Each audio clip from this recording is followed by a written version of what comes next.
Good evening, everyone. Today we are with the 22nd session of the 4D program, which is focused on diabetes. And today we are going to talk about prevention of diabetes. So, prevention of diabetes essentially is managing pre-diabetes and metabolic syndrome with special relevance to India. I think here I want to make a few points. We already know that we have about over 77 million patients with diabetes in India currently. And there are few things that are little worrying. One of them is that half of them do not even know that they have diabetes. So we have half of the 77 million patients who do not even know that they have diabetes. And this is just patients with diabetes. We also have almost double the number of patients with pre-diabetes. From the ICMR INDIBE study, we know probably almost 25% of patients or adults in this country probably have pre-diabetes. That is if we use the ADA criteria, where anything more than 100 is considered to be impaired fasting glucose.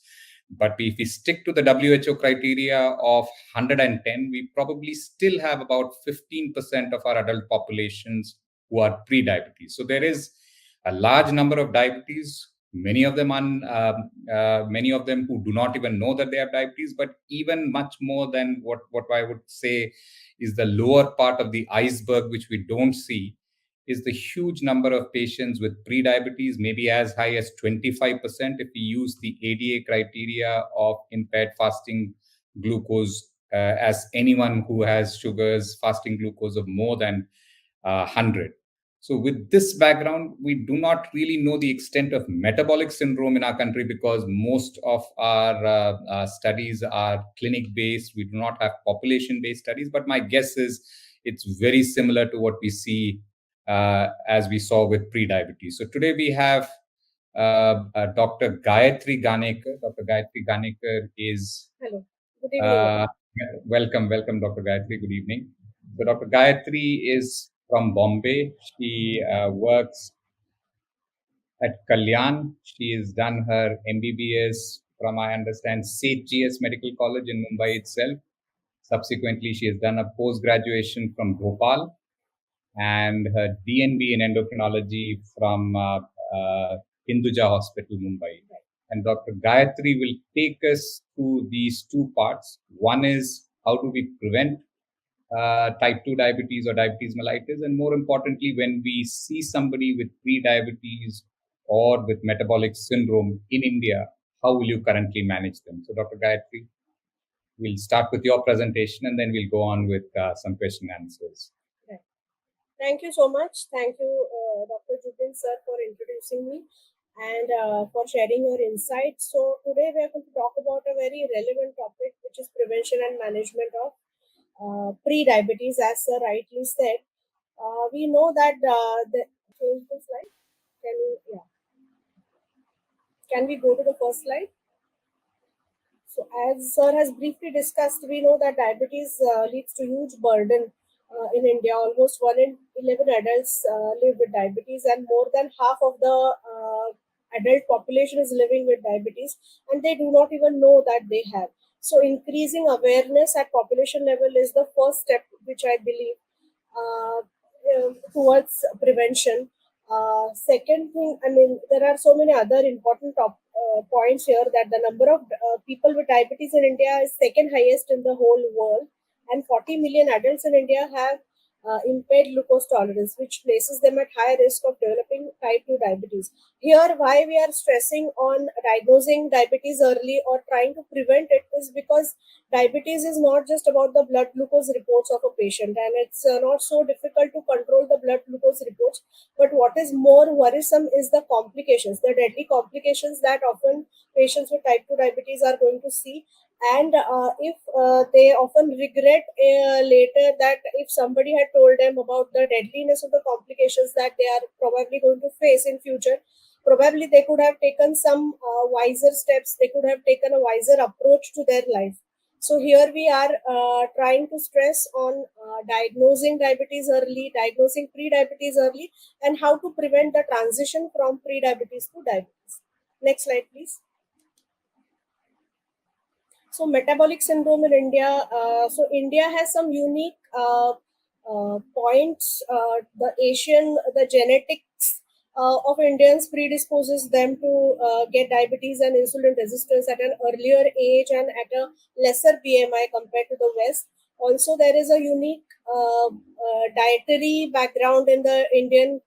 In a typical Indian household, where diet is very rich in carbohydrates, which can be refined, and there is coupled with that the recent socio-cultural changes which have led to lifestyle change and urbanization. All these factors have come together and they have exerted their influence in increasing the uh, uh, occurrence of pre-diabetes and diabetes. So the metabolic syndrome basically has a lot of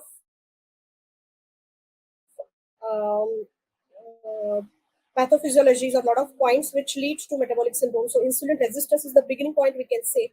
Along with that, visceral obesity, hypertension, high triglycerides, and low HDL cholesterol. All of these are components of metabolic syndrome. So prevalence of metabolic syndrome is very high among Asians, including Indians, and especially those who are in sedentary occupations. And it is as high as 9 to 48% in India. And several studies have noted that diabetes and metabolic syndrome often occur together, and there is a term called diabesity, which includes diabetes, obesity, and metabolic syndrome. So often in these patients, they start with obesity, then insulin resistance, then pre-diabetes, and then finally they end up in diabetes and complications of diabetes. So it's all a spectrum, and all these disorders are part of a common disorder that we are seeing here. Next slide.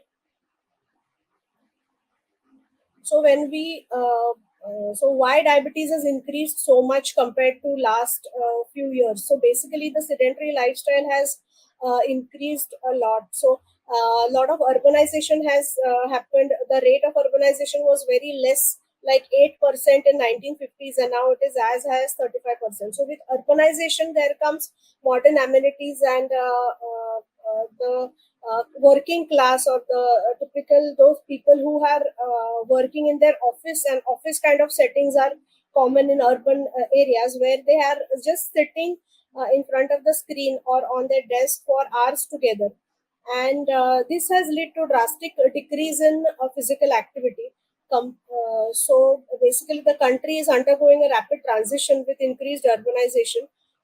The socio-economic development has also led to loss of physical activities because of technological advances. We have like there are cabs, there are self-driven people who just have to step out of their house, they sit in their car and they go for the work, where again they sit for hours together, and then they come back in the same way, and then they spend a lot of time in traffic, which is also increasing in urban areas. So all these factors have led to increased sitting time, and this sitting time, by that I mean sitting continuously at one place. So that also, when they are working, they when they get hungry, they go for something which is instant and which is packed, so which is inevitably it is high in sugars, fat, and calories. And there is these jobs also come with a high stress, so this mental stress along with sedentary life, along with reduced physical activity and increased calories, which are simple carbohydrates.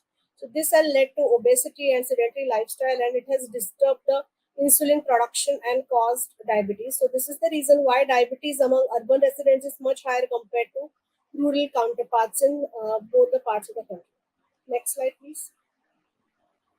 So obesity is also one of the major risk factors for getting into diabetes, and there is higher prevalence of diabetes compared in India because of this unique genetic background that we call as Asian thin lean Indian or Asian phenotype, where basically if you compare the body mass index of an Indian patient and a Western patient, so the BMI may be same, but at the level of same at the same number of BMI, patients in India are known to have more visceral fat, and this visceral fat leads to insulin resistance, and then it sets the background for all the components of metabolic syndrome. So this is the unique genetic background that Indians have, and the genetic you can say risk for developing diabetes in the particular when it is this genetic risk is coupled with the suitable environment of high calories and less physical activity and more stress, it leads to development of diabetes. So that's what they're saying here, that these determinants make Indians more prone to development of complications of diabetes and early age compared to Caucasians, and they indicate that diabetes must be carefully screened and monitored regardless of the patient's age within India. Next slide. So talking about high cholesterol and high blood pressure.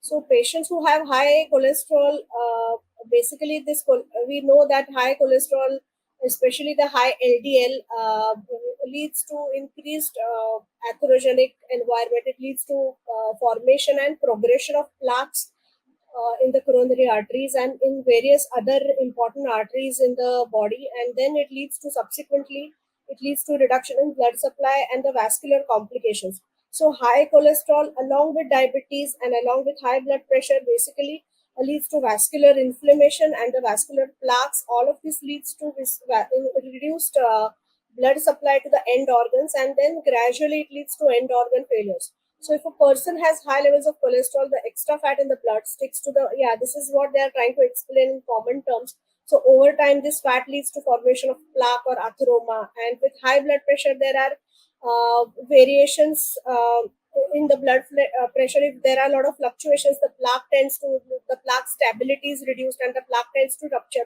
And then such patients are prone for getting acute complications like myocardial infarct or stroke. So all these two factors, along with diabetes, obesity, can lead to complications in diabetes. Next slide, please. So strategies for diabetic patients with metabolic complications. So most important thing here, or management of diabetes or pre-diabetes, is managing the lifestyle. So basically increasing physical activity in whichever way that you can. So regular physical activity can lower blood pressure. It helps in managing blood glucose levels. It reduces the insulin resistance. It can help in reducing weight, and subsequently it can reduce the metabolic syndrome occurrence and prevent progression from pre-diabetes to diabetes. So current recommendations say that around 150 minutes of aerobic activity in a week, skipping not more than 2 days in a week, and along with the aerobic activity, some few like couple of times in a week also resistance training is advised, and all this exercise is very important. So some people say that they don't have time to exercise, and then the work pressures are too high, or they're spending a lot of time in traffic, especially here in Mumbai and the suburban areas. So what we generally recommend practically is that in their office or workplace itself, when they are working, so when instead of sitting continuously at the work table for hours together, they can just get up frequently. They can take a small round for 2-3 minutes, and they can come back and do the work again. If they have to do calls, if they have to talk on calls, they can walk and call simultaneously. Or there are some new concepts where people are using standing desks, small meetings or small activities that can be done, or small projects they can just stand and do, and that is better compared to sitting.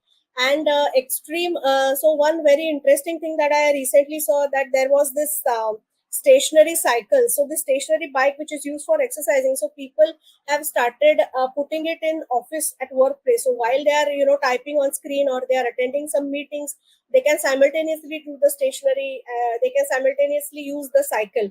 The seats are such that they have those paddles, so this is also a unique idea. So some such unique ideas can be developed, and basically we want to increase the physical activity in the day.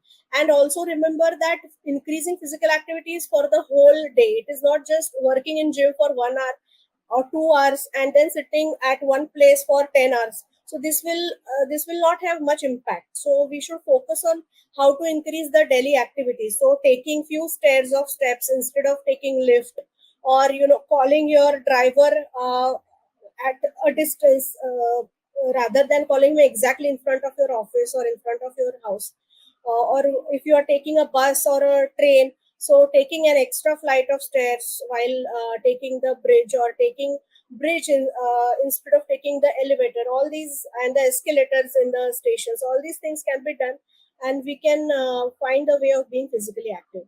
Second is again maintaining healthy weight. So we have seen that obesity forms the kind of background for all the other, and it attracts all the other components of metabolic syndrome. So if we can maintain a healthy weight, it will be very useful in preventing this progression. So people with excess weight losing even some little like 1 or 2 kgs also reduces some blood pressure and some risk of diabetes. So this 3 to 5% loss of body weight can also improve the blood pressure readings. So even the little changes, people are often worried that I don't get a lot of time, I don't get time to go to gym, and don't look at extreme changes, don't ask for drastic weight reductions, and don't look at the targets, but just little changes every day, and little like a couple of kgs over a month is also good enough a speed. So this will promote healthy lifestyle, and this will also reduce the risk of progression. Next slide.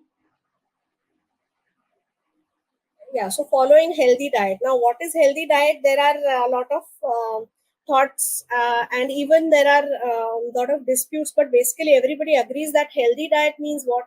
Means basically reducing your carbohydrates, especially reducing the simple carbohydrates, in reducing the foods which have high glycemic index and high glycemic load, eating plenty of fresh vegetables. So if there is a simple way of it is called plate method, where we tell patients that 50% of your plate should be full of vegetables. So these vegetables can be cooked or uncooked, so it can be salad or cooked vegetables, and it should be almost 50%. So here we see that there are a lot of people who work and who carry the tiffins in Mumbai and suburban areas. So they carry only chapati and they carry vegetables. So this sabji or the cooked vegetable is very little. So they have more of chapati, which is more of carbohydrates, and very less fibers or very less vegetables are there. And also they don't have any protein sources. So we have to stress this importance of healthy diet, and that the importance should be told in such a way that it should be practically possible to follow. Everybody cannot go to dietitian, and even if the dietitian recommends certain things, it's very difficult to follow if it is out of the way. So simple thing is, fill your half of your plate with vegetables, reduce your carbohydrate intake to half of current, and increase your protein intake to double. Okay, along with that, have some healthy fat, and have a serving of dairy like dahi, like curd. So, and also it is important to stop sugar, stop jaggery, honey, and anything which is refined flour or maida. So these four things should be reduced ideally to zero, and should be minimized to as less as possible. Okay, even jaggery is not healthy. Many patients have this myth that organic jaggery can be used as a sugar replacement for tea or for any other sweets, but it should be stressed that even jaggery can increase sugar, and it's not good in a patient with pre-diabetes or someone who's trying to lose weight. Obviously, it's not good in diabetes as well.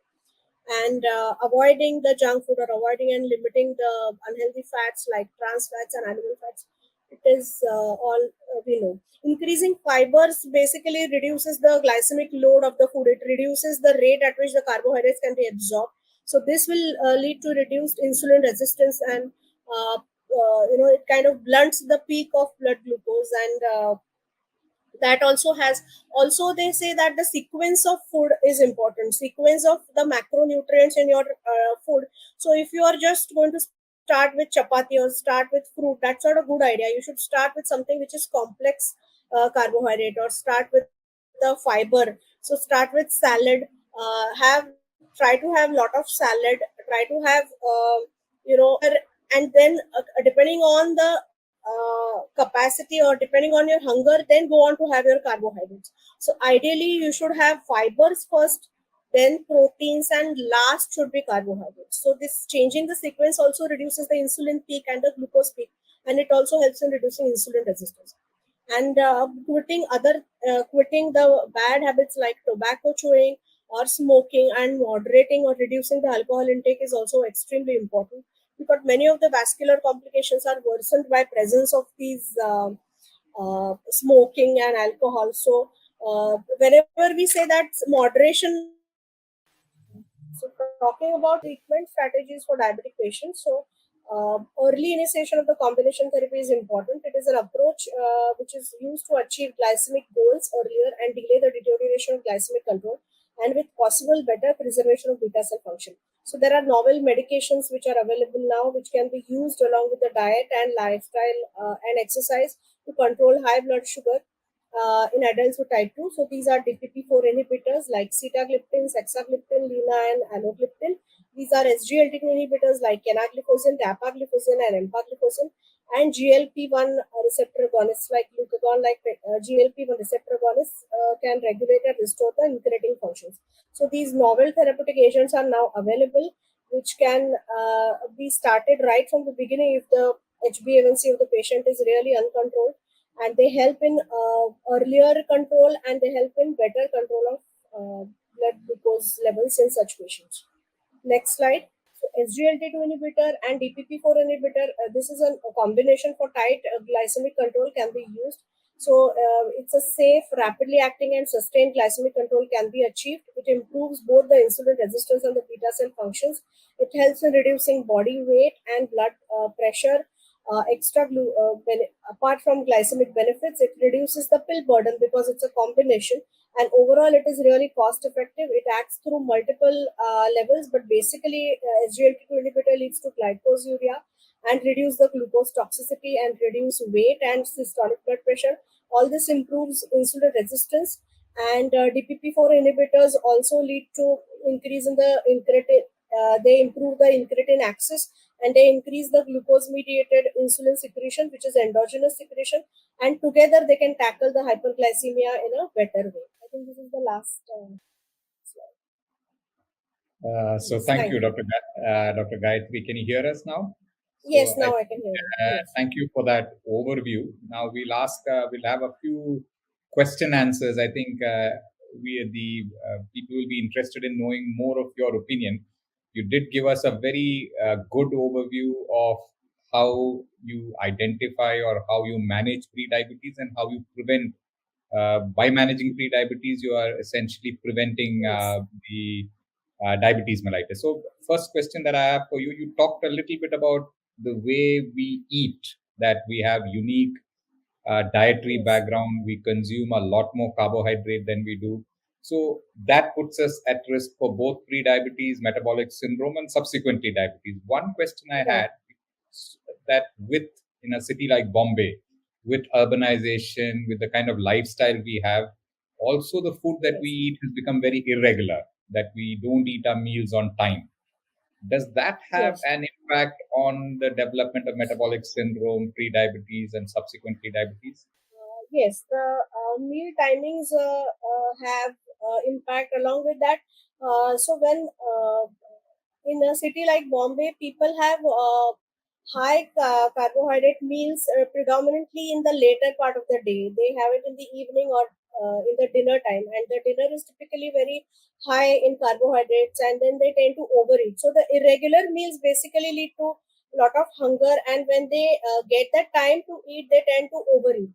So that leads to increased insulin resistance. Along with that, they have a lot of shift. There are a lot of shift workers who work in the night time, and eating frequently at night time also leads to increased insulin resistance. It leads to so that predisposes patients with pre-diabetes into going in for diabetes. So, just to summarize, it's not just what we eat, but also the timings that we eat. Both are Yes, equally important for the development of metabolic syndrome, pre-diabetes, and subsequently diabetes. right. That's right. So, thank you. So, this poor diet and irregular diet is one reason why you are seeing a lot of pre-diabetes and metabolic syndrome in our country. You said in your presentation anywhere between 9 to 50% of patients, when they are screened, they have found that they have features of metabolic syndrome.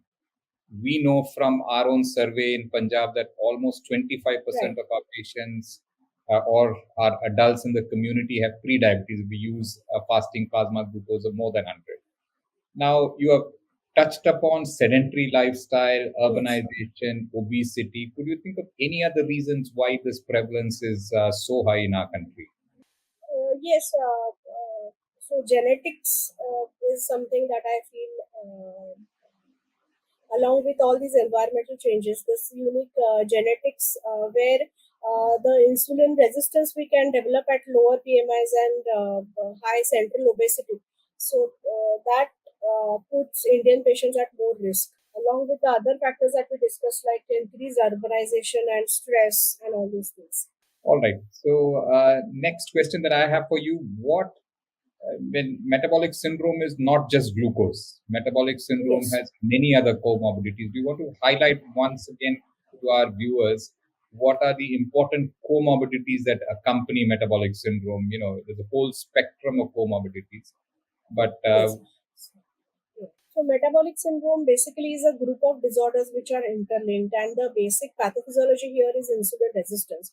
And together, metabolic syndrome leads to vascular complications. So, what are the components of metabolic syndrome? Basically, diabetes or pre-diabetes, obesity, high blood pressure levels, high triglycerides, high LDL levels, and high cholesterol levels.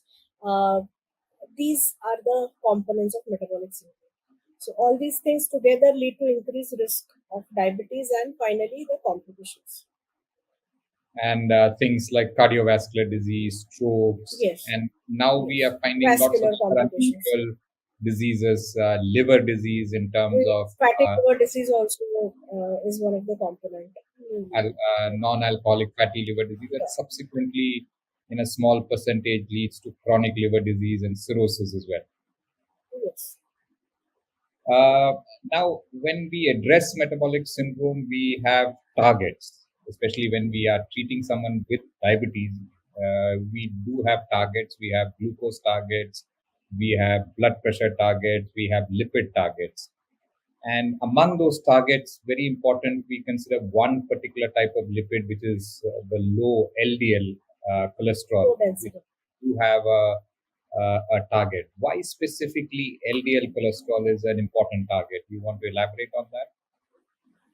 Yes, so it has been found that the low density cholesterol, the LDL particles are more atherogenic. They lead to progression of the plaques, and their levels, the higher levels are correlated with high incidence of coronary artery disease and stroke. So LDL levels we should try to keep less than 100 milligram per DL. Ideally, even in a patient with diabetes or with high risk of cardiovascular diseases, levels should be less than 70 milligram per DL. That is the target in these patients.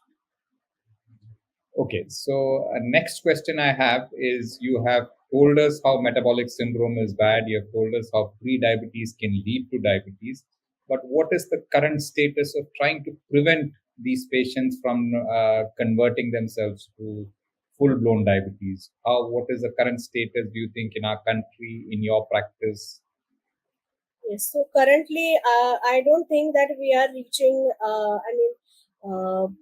So there is a lot of scope for improvement in trying to growth. So when we looked at studies which focus on prevention of diabetes, so primary prevention of diabetes basically means that managing the impaired, so it can be done in patients with impaired fasting glucose or those with impaired glucose tolerance. And basically it consists of two things. It is imparting knowledge and increasing awareness about the correct lifestyle measures, and also there are some drug intervention trials which have been done in past, like metformin and acarbose. So these trials were also effective, but much more effective was diet and lifestyle intervention. So we should first of all increase awareness in the general public about all these diseases, and we should try to give them an idea how simple measures and how practically they can manage it. And so these measures, basically, I think we should focus just on increasing the awareness at all the levels whenever possible. And diet modification, lifestyle modification, stress reduction, and stopping smoking and alcohol. These are very important points which we must discuss with patients. So at every encounter with patients, we should try to emphasize the importance of increasing physical activity, trying to maintain the healthy weight, and all this is especially in the young adult, because we know that type 2 diabetes in an adult can have the epigenetic background. So even a mother who has gestational diabetes can, or even obesity, so fetus in such a in utero condition can later on develop diabetes. So the awareness should start from that level. So even when they don't have overt diabetes or they don't have lot of the colleagues, their people in their age group, they do not have lot of diabetes, but they are very young. So here we should focus the young generation and focus on awareness about these points. So if I have to Currently, summarize, we are definitely lacking in this aspect. yeah. So I think if you have to summarize, we know things are effective. We know lifestyle is effective in preventing or conversion of pre-diabetes to diabetes. But unfortunately, we do not have well-developed community programs that are focusing on that. And many of us also do not pay enough attention to pre-diabetes and patients with metabolic syndrome to try and get the best benefit out of this. So next question I have for you, Dr. Gayatri, you already told us that lifestyle is effective. But in passing, you also told us drugs are effective, and you told us that metformin is effective. Yes. You told us that acarbose is effective. In your presentation, you mentioned some other drugs. You mentioned SGLT2 inhibitors. You mentioned DPP4 inhibitors. Yes. Are drugs like dapagliflozin, sitagliptin, do you think they would have any use in prevention of diabetes? Yes, there are trials ongoing where they have been used for prevention in patients with pre-diabetes and obesity. And we know that they are effective, and there are many times some people are also using it off label in the extremely obese patients who are at risk of developing diabetes, but yet they are not approved for use in pre-diabetes.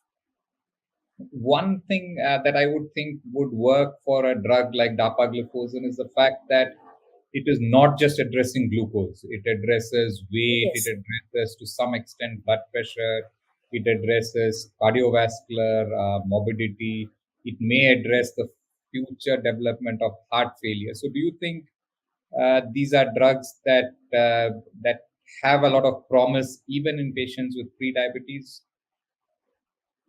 Yes, definitely. They will be very useful because they have.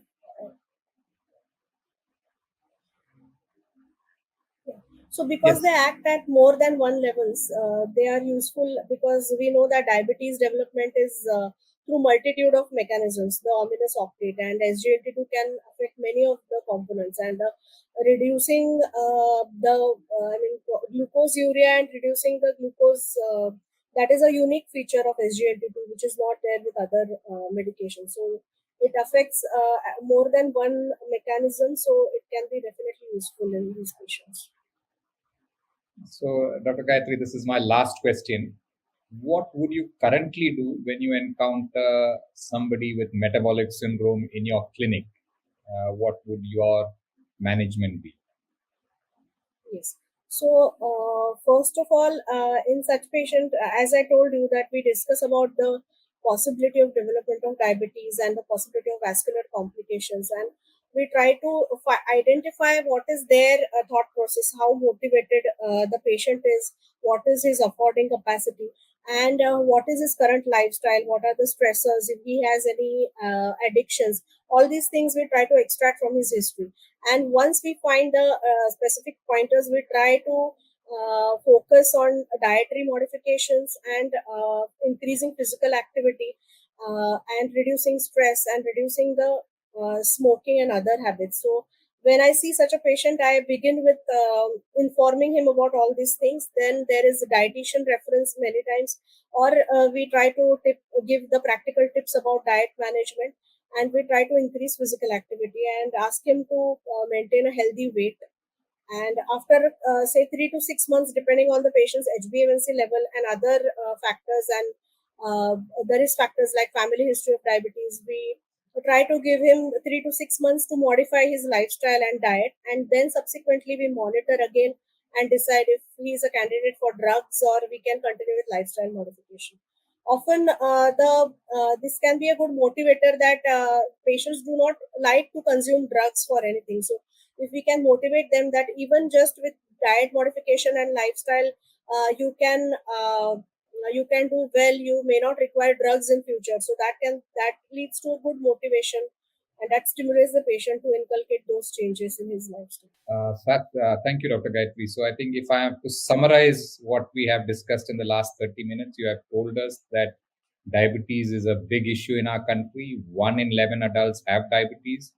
We also discussed that the soil from which diabetes will grow is a soil of, it's all those things that you told us that put the patient at risk for developing diabetes, including poor eating habits, irregular eating habits, sedentary lifestyle, lack of exercise, stress, so many things you told us. And you also know that in between that, there are patients who have these lifestyle issues and they may or may not develop diabetes, but in between you have an opportunity to intervene, especially if they have something that suggests that they're going to become or develop diabetes. That means they develop impaired fasting glucose, or they develop impaired glucose tolerance, or they exhibit the other signs or other manifestations of what we call metabolic syndrome. At this point, it becomes even more urgent to intervene. I think we should intervene even before that.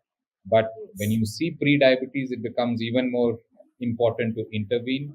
And from what I understand, what you have told us is the intervention should primarily focus on lifestyle. That means you need to correct those things that we are doing wrong. Eat well, eat on time, exercise, cut down on alcohol, stop smoking, take stress reduction, have an 8 hours of sleep. So all these lifestyle measures would be your first priority.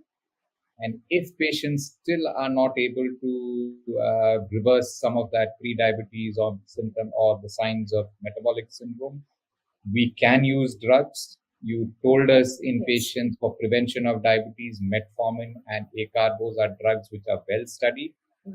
But drugs like dapagliflozin, sitagliptin, unfortunately, are not yet studied in this particular group of patients, but show promise, especially SCLT2 inhibitors, because they seem to have population.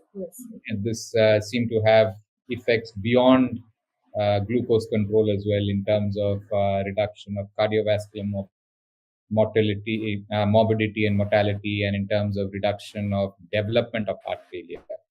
So I think thank you very much, and we'll stop here. And I think and thank you very much for joining.